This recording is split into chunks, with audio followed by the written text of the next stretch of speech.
नमस्कार दोस्तों, स्वागत है आपका एक्सप्लेनर राज ओमेगा पर। आज हम लेकर आए हैं Z dynasty season 3 episode 68 part 2 की कहानी। तो चलिए बिना किसी देरी के शुरू करते हैं। पिछले एपिसोड में रेवरेंड दाओशुआन ने जूशियान सोर्ड फॉर्मेशन का असली रूप खोला। आसमान से लाखों तलवारों की बारिश गिरी और बीस्ट डेटी लगभग टूटकर बिखर गया। लेकिन जब सबको लगा कि वो खत्म हो गया है, वो अचानक असली रूप में प्रकट हुआ, नग्न लेकिन बिना किसी खरोंच के, चेहरे पर ठंडी मुस्कान के साथ। उसने डाओ शुआन को चेतावनी दी कि ये तलवार अंत में उसे ही निगल जाएगी।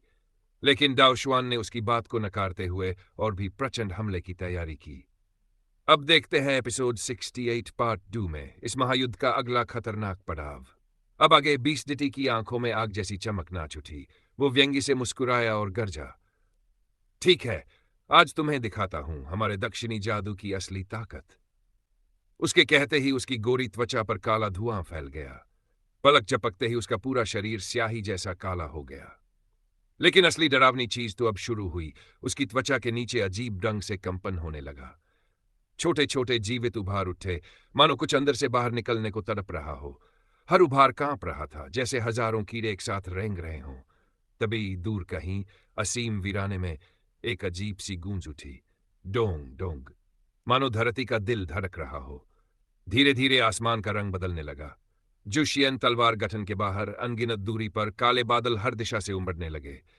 बिजलियां दहाड़तीं, बादल गरजते और सब जाकर इकट्ठे हो गए बीस्ट डिटी के ऊपर। दाओशुआन की आंखें सिकुड़ गई, पूरा शरीर अलर्ट, क्योंकि जो हो रहा था वो किसी भी साधु के लिए कल्पना से बाहर था। काला धुआं और गाढ़ा होता गया। उसके साथ ही वो डोंग डोंग की धड़कन इतनी तेज हो गई कि नीचे खड़े शिष्यों के दिल भी अनचाहे उसकी ताल में धड़कने लगे। कुछ कमजोर साधु सहन नहीं कर पाए, उनके दिल मानो फटने को थे। वे वहीं गिर पड़े, बैठकर अपनी आंतरिक ऊर्जा से खुद को बचाने लगे। और तभी आसमान चीरता हुआ गहरा जानवर जैसा दहाड़ गूंजा। लेकिन उसमें किसी नवजात की चीख भी थी, मानो कोकून तोड़ते कीड़े का स्वर। सभी की नजरें ऊपर टिक गई। बीस्ट डिटी के बाएं हाथ पर अचानक चमड़ी फट गई।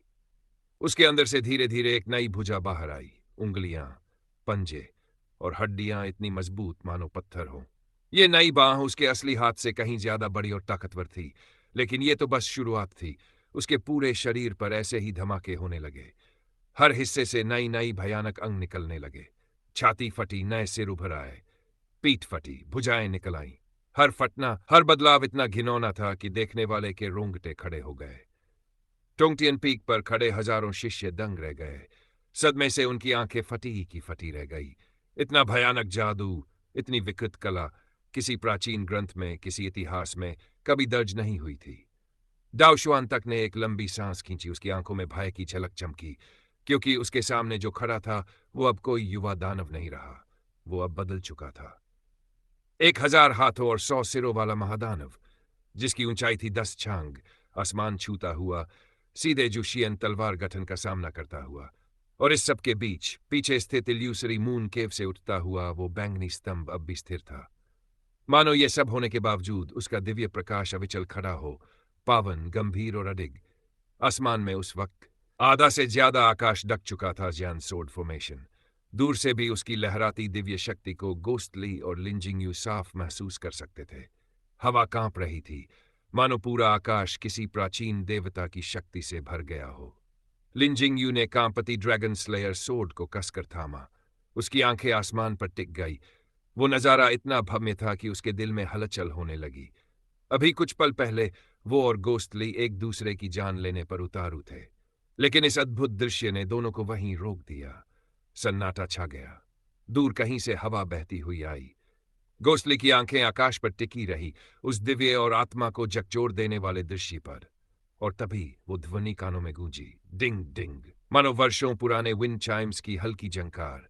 साथ ही उसकी यादों में लौट आई वो हल्की हरी छवि, वो मुस्कुराता हुआ चेहरा और वो नाजुक, गर्माहट भरा अस्तित्व, बियाओ। सालों तक, कितनी ही तन्हा रातों में बस उसकी याद ही थी जिसने गोस्टली को टूटने से बचाया था। लेकिन आज वो सब फिर से उभर आया। दिल में जमी ठंडक और दर्द अचानक उबलकर सतह पर आ गया।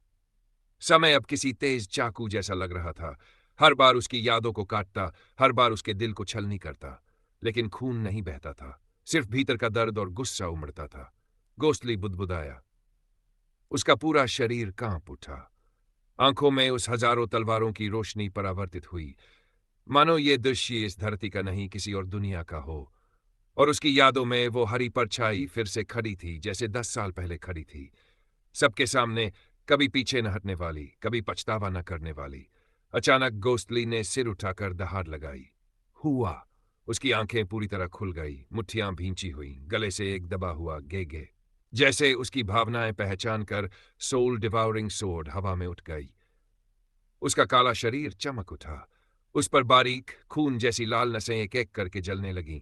उसकी परछाई गोस्टली की आंखों में उतर आई और धीरे धीरे उसकी आंखें भी पूरी तरह लाल हो गई। तलवार की तेज क्लिंग जैसी आवाज हवा में गूंजी। गोस्टली धीरे धीरे मुड़ा।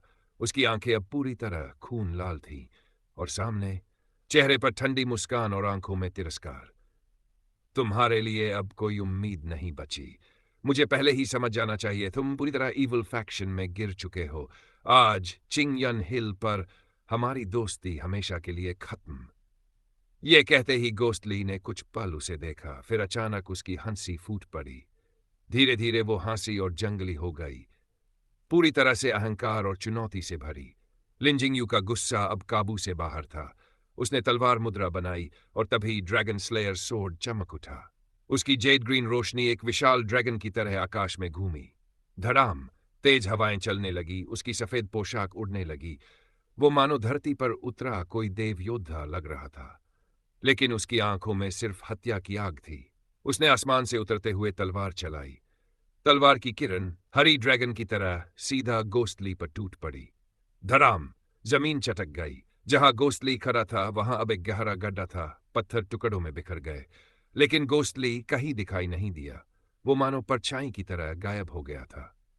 अचानक वो लिंजिंगयू के ठीक सामने प्रकट हुआ, हाथ में सोल डिवाउरिंग स्टाफ जो लाल रोशनी से जल रहा था, आवाज के साथ हवा को चीरता हुआ सीधे लिंजिंगयू की ओर झपटा। लिंजिंगयू ने तेजी से छलांग लगाई। उसने हजारों पाउंड के वार को बचा लिया और हवा में घूमकर अपनी तलवार गोस्टली की ओर मोड़ दी। गोस्टली हंस पड़ा। उसने पीछे हटना मंजूर नहीं किया।